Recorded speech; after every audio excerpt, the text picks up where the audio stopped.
तो भाई लोग कैसे हो। आज मैं आप लोग के लिए राजनगर की तबाही का लास्ट भाग लेके आया हूँ। चलिए कहानी स्टार्ट करते हैं। ड्रैगन को ख़त्म करने वाली ये गन तुमको कहाँ से मिली चंडिका? अगर ये गन मेरे पास भी होती तो मैं भी ड्रैगनों को ख़त्म करने में मदद कर सकता था। ये गन नहीं, किलर पंप है ध्रुव, और इसका इसका ध्यान करते ही पंप तुमको मिल जाएगा। मिल जाएगा से क्या मतलब है? ऐसे ही हवा में से मिल जाएगा? हाँ तुम सोचो तो। और ध्रुव के ध्यान लगाते ही, वाह सचमुच, यानी वीडियो गेम में जो बटन दबाने से होता है वह यहाँ सोचने से ही हो जाता है। ठीक समझे। अब इस पंप में से फायर करने पर फ्यूम निकलेगी। सारे ड्रैगन इसकी महक से खींचे चले आएंगे और फ्यूम फ्यूम से के संपर्क में आते ही खत्म हो जाएंगे, यानी ये अपने वास्तविक रूप में आ जाएंगे, वाहनों के रूप में। ये लो, ये किया मैंने फायर। किलर फ्यूम ड्रैगनों को अपनी तरफ खींचने लगी और उसके संपर्क में आते ही ड्रैगन वापस वाहनों के रूप में बदलने लगे। ये क्या हो रहा है नंबर 2? ये दोनों तो मिलकर राजनगर में तबाही फैलाने वाले ड्रैगनों को ख़त्म कर रहे हैं। ये इनका नहीं, इस पंप का कमाल है। ये पंप इनको कैसे मिल गया? क्योंकि ये वीडियो गेम में ये ड्रैगन इस किलर पंप से ही मरते हैं, और हर खेल की तरफ वीडियो गेम में कुछ नियम होते हैं नंबर 1, और इन नियमों को नहीं बदल सकता हूँ। वीडियो गेमों के जो भी प्राणी जिस भी हथियार से ख़त्म होते हैं वह हथियार इनको सोचते ही मिल जाएगा। मैं इनको नहीं रोक सकता नंबर 1।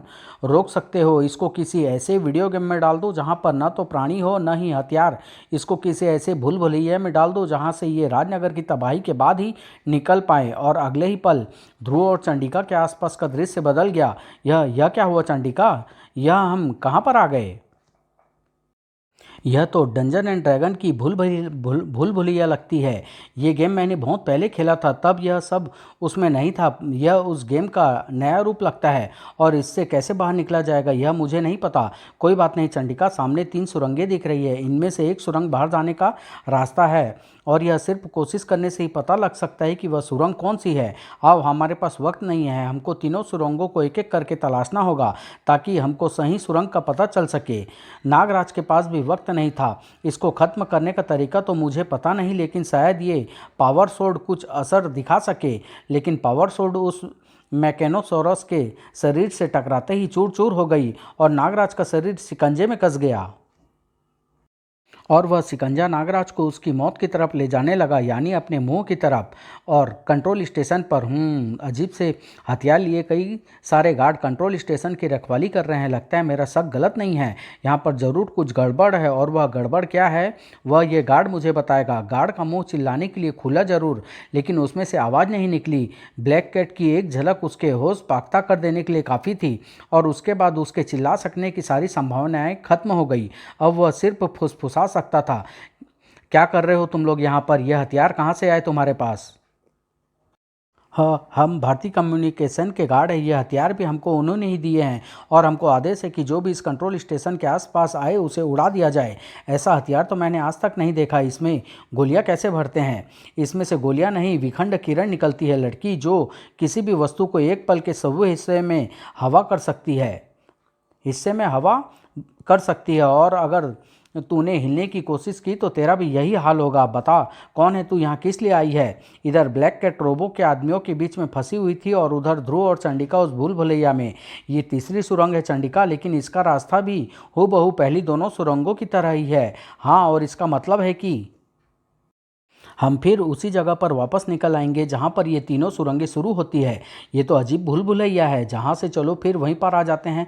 आखिर बाहर निकलने का रास्ता कोई ना कोई तो होगा ही, लेकिन वह रास्ता ये सुरंगें नहीं है। ऐसी ही एक भूल भुलैया मारियो गेम में भी थी, चौथे हाउस का चौथा घर, लेकिन उसमें ऊपर चढ़कर नीचे उतरने से ही रास्ता अपने आप मिल जाता है। पर इसमें ऐसा भी कोई रास्ता नज़र नहीं आया। इसका मतलब यह है कि रास्ता कहीं और होगा। ये सुरंगें सिर्फ धोखा देने के लिए है, और उस रास्ते का संबंध उन गोलों से ज़रूर है, क्योंकि यहाँ पर ये ही एक ऐसी चीज़ है जो बाकी चीज़ों से अलग नज़र आ रही है। देखते हैं इसको खटखटाने से क्या होता है। पहले गोले पर वार करने से कुछ नहीं हुआ, लेकिन दूसरे गोले पर वार होते ही एक नई सुरंग नजर आने लगी। वाह, ये रास्ता बन गया, पर अंदर कुछ नज़र नहीं आ रहा। काफ़ी अंधेरा है, कहीं यहाँ पर कोई खतरा ना हो।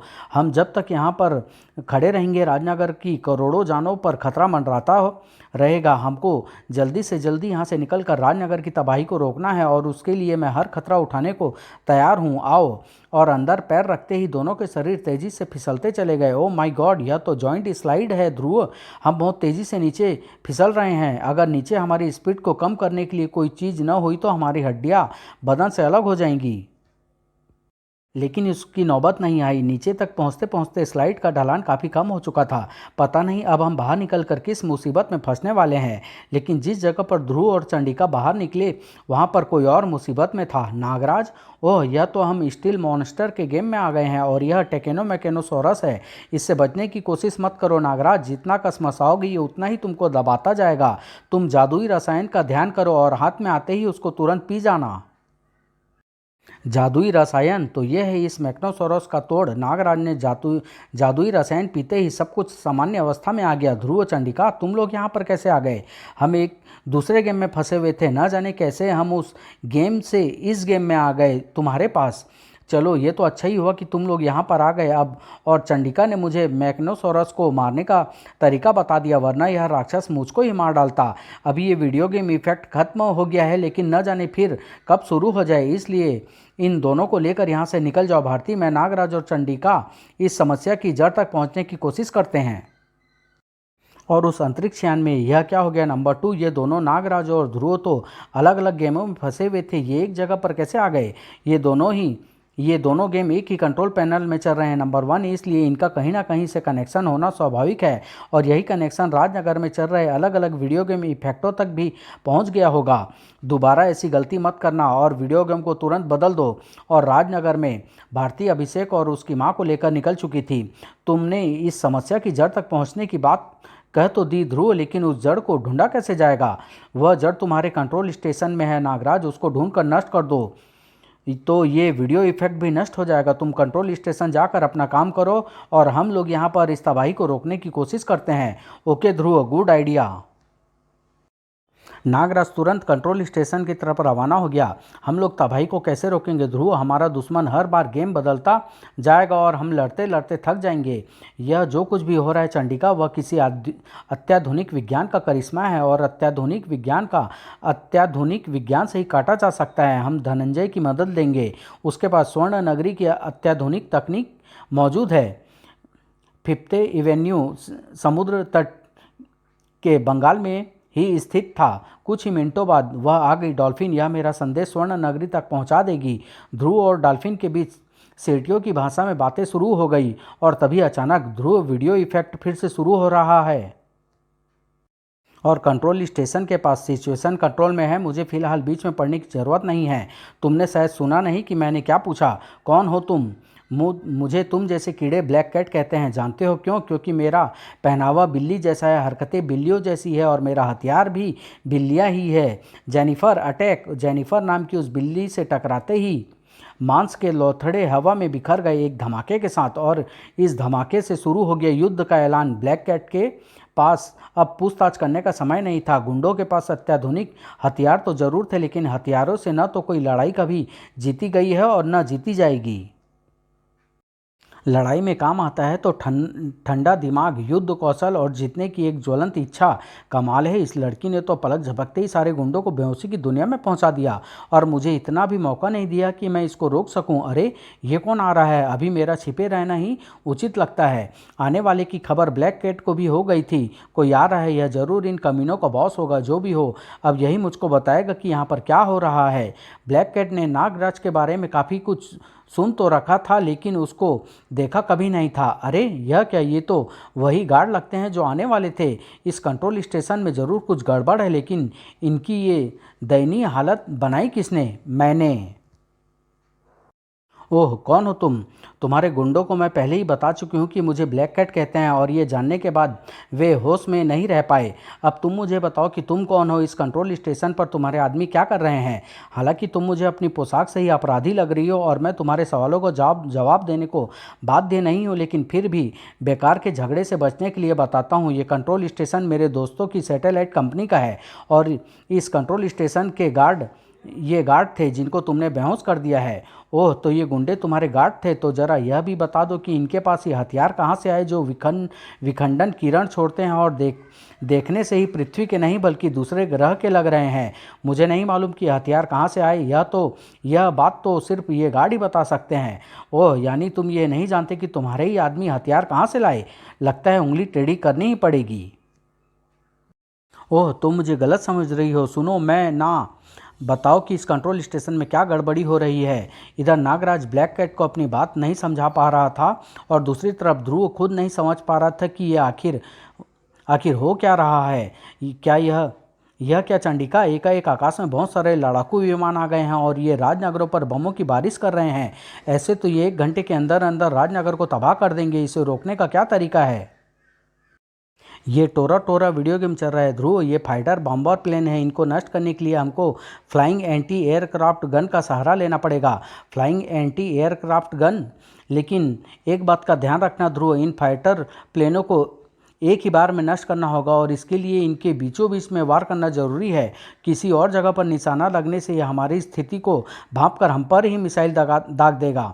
समझ गए चंडिका, तुम चिंता मत करो। वीडियो गेम पर मेरा हाथ चाहे सदा हुआ ना हो, लेकिन निशाना लगाने का मुझे बहुत एक्सपीरियंस है। और दूसरी तरफ नागराज के सब्र का पैमाना छलक चुका था। बस बहुत हो गया, अब तुम मुझे बताओगी कि तुमने इस कंट्रोल स्टेशन में क्या गड़बड़ी की है। ये नागरस्सी। ओह, तो तुम नागराज हो और तुम अपने दोस्त को बचाने के लिए अपराधियों का साथ दे रहे हो। लेकिन तेरा मुकाबला ब्लैक कैट से है और ब्लैक कैट जब दुश्मनी करती है तो निभाती भी है, फिर चाहे दुश्मन नागराज हो या सुपरमैन। ब्लैक कैट का बदन हरकत में आया और नागराज के नाक कट कट कर गिरने लगे। ओह, कमाल की फुर्ती है इस लड़की में। इसने तो मेरी नागसेना को काट कर रख दिया। नागसेना का इस्तेमाल करने का कोई फ़ायदा नज़र नहीं आ रहा। अब मुझे अपनी शारीरिक शक्ति का इस्तेमाल करना ही पड़ेगा। नागराज कुश्ती की कई कलाओं में माहिर था, लेकिन ब्लैक कैट भी इस कला की मास्टर थी। मुकाबला बराबरी का था, लेकिन मुकाबला जितनी देर तक चलता है शारीरिक शक्ति का महत्व उतना ही बढ़ता जाता है। ब्लैक कैट में फुर्ती जरूर थी, लेकिन नागराज में असंख्य सर्पों का बल शामिल था। ओह, अब मैं ज़्यादा देर टिक नहीं पाऊंगी। इसलिए अब मुझे हथियार का सहारा लेना पड़ेगा। शेफाली अटैक। इस चीख से सावधान हो गए नागराज को पीछे घूमने में एक पल भी नहीं लगा। ओह, इस बिल्ली से तो डायनामाइट बंधा हुआ है जो शायद मुझसे टकराते ही फट जाएगा, इसलिए मैं इसको अपने शरीर से टकराने नहीं दूंगा। नागराज की किस्मत अच्छी थी कि उसका वार खाकर बेहोश हो चुकी बिल्ली पीठ के बल चट्टानों पर गिरी और डायनामाइट नहीं फटा। लेकिन इन कुछ क्षणों में ब्लैक कैट को वह मौका दे दिया जिसकी उसे तलाश थी। हिलने की कोशिश मत करना नागराज, वरना तुम्हारा शरीर सुलगे हुए कोयले की तरह राख कर दूंगी। नमूना देख लो। ओह, तो तुम इन हथियारों की बात कर रही थी। ये तो सचमुच पृथ्वी के नहीं लगते। लेकिन इनको पास से देखने के लिए मुझे तुमको इससे दूर करना होगा अपनी हल्की विष फुंकार द्वारा। नागराज की उस हल्की विष फुंकार ने ही ब्लैक कैट के पैरों को जमीन से उखाड़ दिया। ये तो गई।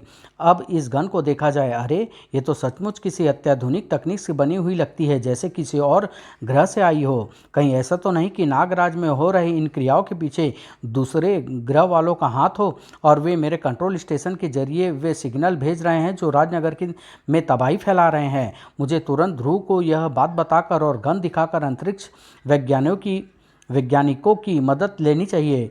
मदद ले लेना, जरूर ले लेना, लेकिन पहले मुझे तुम्हारे दिमाग की तारीफ तो कर लेने दो नागराज। इमेज का अभिवादन स्वीकार करें नागराज, और उसके साथ साथ मेरी वे शौक संवेदनाएं भी स्वीकार करो जो मैं तुम्हारे मरने के बाद तुमको नहीं दे पाऊंगा। तेज हवा के एक झोंके ने नागराज को उठाकर फेंक दिया। ओह, लेकिन तुम मुझ पर वार क्यों कर रहे हो? कौन हो तुम? मुझसे क्या दुश्मनी है तुम्हारी? तुम्हारी कोई व्यक्तिगत दुश्मनी नहीं है नागराज, लेकिन तुम वह जान चुके हो जो तुमको नहीं जानना चाहिए था। दरअसल तुम जो भी समझ रहे हो वह सच है। मेरे मालिक यानी प्लून ग्रह साम्राज्य के प्राणी तुम्हारे इस कंट्रोल स्टेशन का प्रयोग राजनगर में तबाही फैलाने के लिए कर रहे हैं, और यह तबाही एक छोटा सा नमूना है। जल्दी ही इस तबाही का प्रयोग पूरी दुनिया के हर शहर में किया जाएगा। तबाह कर दी जाएगी यह मानव जाति और पृथ्वी पर कब्जा करेगा प्लून साम्राज्य। लेकिन तुम सब न तो बताने के लिए जिंदा रहोगे और न ही देखने के लिए। अरे, मेरे सर पे इनके आर पार जा रहे हैं, यानी ये सिर्फ एक परछाई है। हाँ, मेरा प्रक्षेपण भी तुम्हारे सैटेलाइट रिसीवर द्वारा ही हो रहा है। मैं ऊर्जा का एक रूप हूँ और मेरी शक्तियाँ भी ऊर्जा से ही चलती है। जैसे मेरी यह किरण तुम्हारे ऊपर का वायु दबाव बढ़ा देगी और इतना बढ़ा देगी कि तुम खड़े भी ना हो पाओगे। ओह, सचमुच मेरे चारों तरफ की हवा भारी हो रही है। मैं खड़ा नहीं हो पा रहा हूँ। मुझे सांस लेने में भी दिक्कत हो रही है। इधर नागराज इमेज से जूझ रहा था और दूसरी तरफ ध्रुव और चंडिका वीडियो इफेक्ट का मुकाबला कर रहे थे। ओह, मेरा निशाना चूक गया। यानी अब ये मुझ पर मिसाइल से हमला करेगा और साथ ही साथ एक दूसरा फाइटर प्लेन भी मेरी तरफ बढ़ रहा है। मैं दोनों से एक साथ नहीं निपट सकती, अब एक न एक तो मुझको। ओह थैंक यू ध्रुव, घबराओ मत चंडिका, अब सिर्फ 2 प्लेन बचे हैं, जिनमें से एक तो गया, अब दूसरा वार आखिरी वार होगा। नहीं ध्रुव, इस आखिरी फाइटर प्लेन को मत मार गिराना, क्योंकि इस प्लेन को मार गिराते ही गेम खत्म हो जाएगा, सब कुछ गायब हो जाएगा, ये फ्लाइंग एंटी एयरक्राफ्ट गन भी, और हम इतनी ऊंचाई से सीधे ज़मीन पर जा गिरेंगे। ओह, यानी ये प्लेन राजनगर पर बम गिराते रहेगा और चुपचाप दर्शक बने हम देखते रहेंगे। एक तरफ राजनगर जल रहा था और दूसरी तरफ नागराज राजनगर को बचाने की जी तोड़ कोशिश कर रहा था। मुझे एक एक इंच खिसकने के लिए भी अपनी पूरी नाक शक्ति लगानी पड़ रही है, लेकिन मुझे डिश एंटीना तक पहुंचना ही होगा ताकि मैं उसको नष्ट करके उस तक आने वाले सिग्नलों को नष्ट कर सकूं। ओह,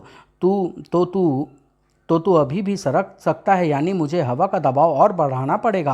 ओह, अब तो सांस लेना भी असंभव हो रहा है, लेकिन अगर मैंने इस वक्त हिम्मत हार दी तो न तो मैं बचूंगा और ना ही ना राजनगर, इसलिए मुझे हर हाल में डिश एंटीना तक पहुंचना ही होगा। लेकिन मैं इसको उखाड़ कर नहीं फेंक पाऊंगा, क्योंकि मेरे हाथ पर वायु दबाव इतना ज़्यादा है कि मुझसे हाथ भी मुश्किल से हिलाया जा रहा है। अब एक ही रास्ता है, मेरी सर्प सेना वह डिश एंटीना के नीचे की ज़मीन को खोदकर इतना पोला कर देगी कि यह एंटीना अपने आप गिर जाएगा। अरे यह क्या, वायु दबाव इतना अधिक है कि सर्प सेना मेरे शरीर से बाहर नहीं आ पा रही है, यानी अब कोई रास्ता नहीं है। लेकिन रास्ता खुद चलकर नागराज के पास आ रहा था। नागराज पर हमला करने वाली बिल्ली के होश आ गया था और वह अपनी मालकिन का आदेश अब तक भूली नहीं थी। नागराज की निगाहें तुरंत आवाज़ की तरफ घूम गई। यह बिल्ली, यह होश में आ गई और यह फिर से मुझ पर हमला कर रही है, यानी वायु दबाव मुझ तक ही सीमित है, वरना यह बिल्ली ऐसी छलांग न लगा पाती। अगर मैं अपना पैर हिलाकर इस बिल्ली को सही जगह पर एक सही किक लगा सकूं तो यह बिल्ली ही मेरा वह हथियार बन जाएगी जो इस डिश एंटीना को नष्ट कर सके। नागराज की किक एकदम सटीक थी। बिल्ली हवा में उड़ती हुई डिश एंटीना के अंदर जा गिरी और अगले ही पल एक जोरदार धमाका हुआ। डिश एंटीना के टुकड़े चारों तरफ हवा में उड़ने लगे। स्पेसशिप से आने वाले सिग्नलों का संपर्क टूट गया और संपर्क के टूटते ही इमेज अपने आप गायब होने लगा और नागराज के ऊपर बना हुआ वायु दबाव भी गायब हो गया। वाह, यह बिल्ली एकदम सही समय पर काम आ गई, वरना इस वक्त इसके बजाय मैं गायब हो गया होता। लेकिन गायब होने वाले अभी और भी वस्तुएं थी। चंडिका, इस एंटी एयरक्राफ्ट गन को उस ऊंची इमारत के पास ले चलो, हम वहां से फाइटर प्लेन को नष्ट करने की कोशिश करेंगे, ताकि इसके नष्ट होने से गेम खत्म होने की स्थिति में हम छत पर कूदकर बच। ओह, यह क्या, गन गायब हो गई है, प्लेन भी गायब हो गया है, वीडियो इफेक्ट एकाएक खत्म हो गया है। ध्रुव, अब हमको नीचे गिरकर मरने से कोई नहीं बचा सकता। लेकिन ध्रुव और चंडिका उस द्वार पर ध्यान नहीं दे रहे थे जो ठीक उन दोनों के पैरों के नीचे खुल रहा था। यह धनंजय द्वारा भेजा गया स्वर्ण नगरी का प्रवेश द्वार था। और उस रहस्यमय यान पर यह क्या हुआ? नंबर 2, सारी स्क्रीनें एक साफ कैसे हो गई? कंट्रोल स्टेशन का डिश एंटीना नष्ट हो गया है नंबर 1, और उसके नष्ट होने से पृथ्वी से हमारा पूरा संपर्क खत्म हो गया है। ओह, यानी हमारा अब तक का सोचा हुआ सारा प्लान मिट्टी में मिल गया। अब एक ही रास्ता है, हमको कुट्टू लोगों तक खबर पहुंचने से पहले ही इस ग्रह पर कब्जा करना होगा, और उसके लिए हमको पृथ्वी पर से इस मानव नाम के कीड़े को हटाना पड़ेगा। विखंडन लहर को छोड़ने की तैयारी करो। वह लहर इन मानवों के शरीर को अणुओं में बदल देगी और समुद्र तल में बसी स्वर्ण नगरी में शुभागमन। ध्रुव, धनंजय, आज तो तुमने हमारी जान बचा ली। डॉल्फिन से तुम्हारी खबर मिलते ही मैं तुम्हारी समस्या के बारे में छानबीन करने जुट गया था, और जब जवाब मिल गया तो मैंने तुमको ढूंढना शुरू कर दिया। जवाब मिल गया? क्या है जवाब? इधर आओ, इस सुदूर दर्शन पर देखो, यह स्पेसशिप है। राजनगर में हो रही तबाही की जड़ ये पृथ्वी पर जो किरण भेज रहे हैं, मैंने उसी के द्वारा इनको पकड़ा है। किसकी है ये स्पेसशिप? यह शिप प्लून साम्राज्य की है, और इसको मैं इसलिए पहचान गया क्योंकि हमारे ऐतिहासिक संग्रहालय में इनका भी उल्लेख है। यह पहले पृथ्वी पर आ चुके हैं राक्षसों यानी रक्ष जाति का साथ देने के लिए, लेकिन उस बार हमने इन्हें मार भगाया था। धनंजय ध्रुव को प्लून और कुट्टू साम्राज्यों की दुश्मनी के बारे में बताता चला गया, लेकिन अभी इनको स्पेस कैसे रोकोगे? तुम लोगों के पास हथियार तो है ही नहीं। हथियार है ध्रुव, लेकिन हम उनका प्रयोग नहीं करते। क्यों? क्योंकि इनका प्रयोग महाघातक होता है। एक बार में पूरा ग्रह तक नष्ट हो सकता है, लेकिन अब हमको अपने आयुधों का प्रयोग करना ही पड़ेगा। धरती की रक्षा के लिए। ये देखो, यह है वह अस्त्र जिसको तुम ब्रह्मास्त्र के नाम से जानते हो। इस एक शस्त्र का धमाका ही इस पूरे विशाल का यान को जीवन रहित कर देगा। तब तो अंतरिक्ष में घूम रही हमारी सारी सैटेलाइटें भी नष्ट हो जाएगी। नहीं ध्रुव, यह प्रक्षेपास्त्र से ऐसी किरणें छोड़ता है जो सिर्फ जीवित कोशिकाओं पर ही असर करती है, और इस वक्त अंतरिक्ष में इन प्लून प्राणियों के अतिरिक्त और कोई जीवित वस्तु नहीं है। और कुछ ही क्षणों बाद अंतरिक्ष में एक तेज रोशनी चमकी। ब्रह्मास्त्र से निकली विकिरण की किरणें स्पेसशिप की दीवारों को चीरती हुई अंदर छा गई और जीवित प्राणियों की कोशिकाएं गलकर बहने लगी। पलक झपकते ही यान जीवित रहित हो गया। किसी भी बटन को दबाने के लिए कोई उंगली बची ही नहीं थी। राजनगर अब सुरक्षित था। भगवान का शुक्र है कि तुम और चंडिका सही वक्त पर आ गए ध्रुव, वरना पूरा राजनगर ध्वस्त हो चुका होता। इसमें मुझसे बड़ा हाथ तो नागराज का है। अगर ये कंट्रोल टावर को नष्ट न करता तो हम भी कुछ नहीं कर सकते थे मेयर साहब। लेकिन नागराज, तुम एकाएक आ कहाँ से गए? तुमको पता कैसे चला कि राजनगर में कुछ गड़बड़ हो रही है? क्यों बच्चू, फंस गए जी? अब क्या बताओगे? मैं वो वहाँ से, ये आप लोग नागराज से बाद में पूछते रहिएगा मेयर साहब। फिलहाल तो मैं राजनगर के पुनर्निर्माण के लिए 1 करोड़ का चेक देना चाहती हूँ, कृपया स्वीकार करें। समाप्त।